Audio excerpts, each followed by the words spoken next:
মৌমিতা স্টোরিতে তোমাদের সবাইকে স্বাগত।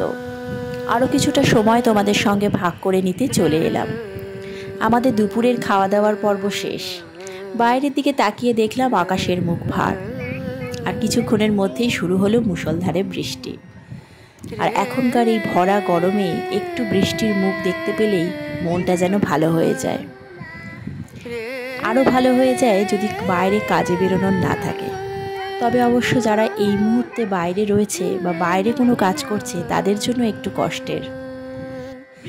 আজকে আবারও একটা বাচ্চাদের কথা মাথায় রেখে সেরকমই একটা রেসিপি শেয়ার করব। ব্রেকফাস্টেও দেয়া যেতে পারে, আবার ইভিনিং স্ন্যাক হিসেবেও দেয়া যেতে পারে। তো চলো আস্তে আস্তে কিচেনে চলে যাই। তো তোমরা নিশ্চয়ই দেখেই বুঝতে পারছো আমি আজকে কি বানাতে চলেছি। হ্যাঁ, চিড়ের পোলাও। তো সেই জন্য প্রথমেই আমি যেটা করেছি, ভেজিটেবলসগুলো একটুখানি স্টিম দিয়ে নিচ্ছি। কী কী ভেজিটেবলস দিয়েছি আমি ইউজ করেছি সেটা একবার বলে দিই। বিন, গাজর আর হচ্ছে ক্যাপসিকাম। তো ওটা একটুখানি নুন দিয়ে আমি জাস্ট স্টিম দেওয়ার জন্য বসিয়ে দিয়েছি। আর এদিকে একটা ফ্রাই প্যান বসিয়ে দিয়ে আমি দিয়ে দিয়েছি খুব অল্প পরিমাণে একটুখানি হোয়াইট অয়েল, আর তাতে ছেড়ে দিচ্ছি পেঁয়াজ কুচি।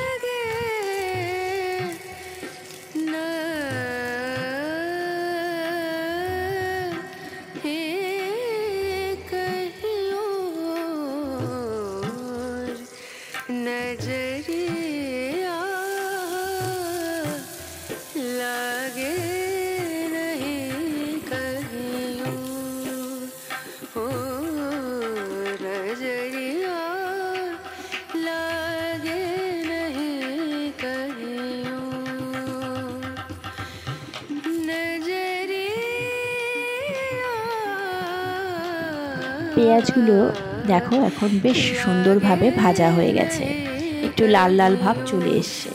তো আমি এবার স্টিম দিয়ে রাখা ভেজিটেবলসগুলো অ্যাড করে নেব। বিন, গাজর আর ক্যাপসিকাম তো দিয়ে ভেজিটেবলস এবং পেঁয়াজ সবই একটু ভালো করে নেড়ে চেড়ে নেব, একটু ফ্রাই করে নেব খুব হালকাভাবে।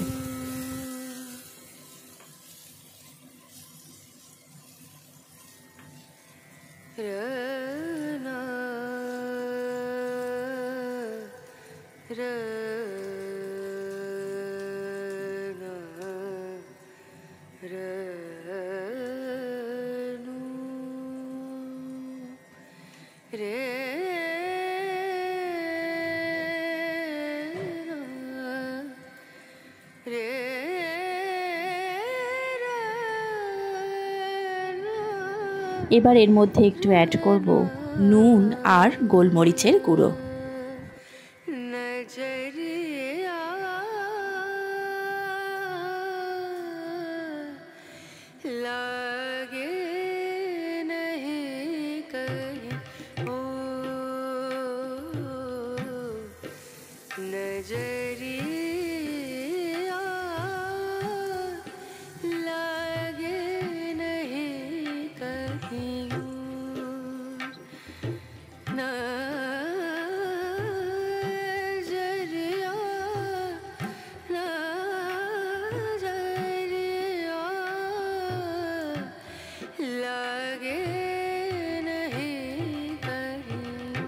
সবজিটা এখানে সুন্দরভাবে ভাজা হয়ে গেছে, গোলমরিচের জন্য সুন্দর একটা গন্ধও বেরোচ্ছে।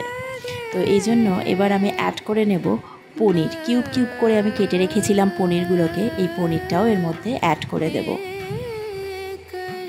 পনিরটা দেওয়ার পরে পনিরটাকেও একটুখানি নাড়াচাড়া করে নেব সবজিটার সঙ্গে, যাতে একটু হালকাভাবে ফ্রাই হয়ে যায়। চিড়ের পোলাও যদি পুরো রান্নাটাই ঘি দিয়ে বানানো যায় তাহলে কিন্তু অনেক বেশি টেস্টি হয়, কিন্তু ব্যাপারটা অনেকটা রিচ হয়ে যায়।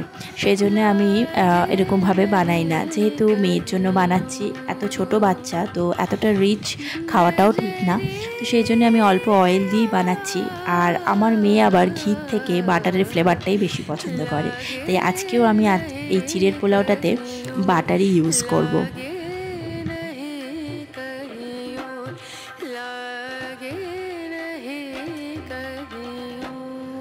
ভেজিটেবলসগুলো এবং পনিরগুলো সুন্দরভাবে ফ্রাই হয়ে গেছে। তো এবার আমি আসল জিনিসটা অ্যাড করব, সেটা হচ্ছে চিড়ে। চিড়েটা যেটার ক্লিপিংসটা আমি আর দেখাইনি, সেটা হচ্ছে চিড়েটা আমি অলরেডি একটুখানি জল দিয়ে ধুয়ে ওটা আমি রেখে দিয়েছিলাম কিছুক্ষণ, যার জন্য ওটা ওয়াটারটা সোক করে চিড়েটা সুন্দর ভিজেও গেছে এবং আউটসাইডটা ড্রাইও হয়ে গেছে, দিয়ে ঝরঝরে হয়েছিল সুন্দর জল টল ঝরে। তো সেটাই আমি আস্তে আস্তে এটার সাথে অ্যাড করে দিলাম, দিয়ে একটু ভালো করে নাড়াচাড়া করে নিতে হবে, মানে একটু ফ্রাই করে নিতে হবে। যেহেতু আজকে এই রেসিপিটা আমি বাচ্চাদের কথা মাথায় রেখে বানিয়েছি, তাই আমি খুব একটা ঝাল কিছু ইউজ করিনি, মানে কোনো লঙ্কা ইউজ করিনি। তবে এর মধ্যে একটুখানি কাঁচা লঙ্কা কুচি করে দিলেও খেতে ভালো লাগে। তো যদি বাচ্চারা ঝাল খেতে পারে তাহলে ওটাও দেওয়া যেতে পারে, কিন্তু আমার মেয়ে যেহেতু একেবারেই ঝাল খেতে পছন্দ করে না, তাই আমি কোনো রকম লঙ্কা দিইনি। আর গোলমরিচের গুঁড়োর যেটুকু ব্যবহার করেছি সেটাও কিন্তু খুবই অল্প, কারণ গোলমরিচেরও কিন্তু বেশ একটা ঝাল থাকে। সব কিছু সুন্দরভাবে ফ্রাই হয়ে গেছে। এবার আমি আস্তে আস্তে অ্যাড করব এর মধ্যে চিনে বাদাম, অলরেডি ভেজে রাখা চিনে বাদাম, আর দেব কিশমিশ।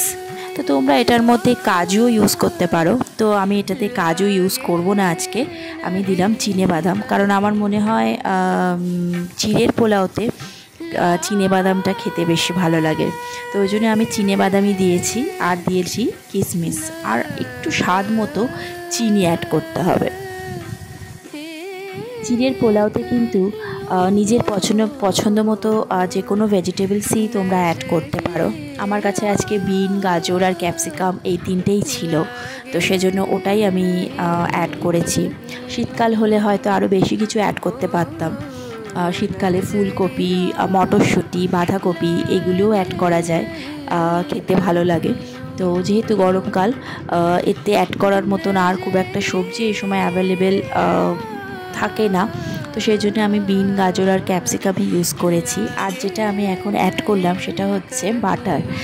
তো তোমরা এটা চাইলে ঘিও ইউজ করতে পারো। আমার মেয়ে যেহেতু ঘির ফ্লেভারের থেকে বাটারের ফ্লেভারটা বেশি পছন্দ করে, তাই আমি বাটারই অ্যাড করলাম। দেখো এখানে আমার চিড়ের পোলাওটা একদম রেডি হয়ে গেছে। তো এরকম একটা লুক এটার এসেছে, সুন্দর একটা ফ্লেভারও বেরোচ্ছে। তোমরা অবশ্যই জানিও রেসিপিটা কেমন লাগলো।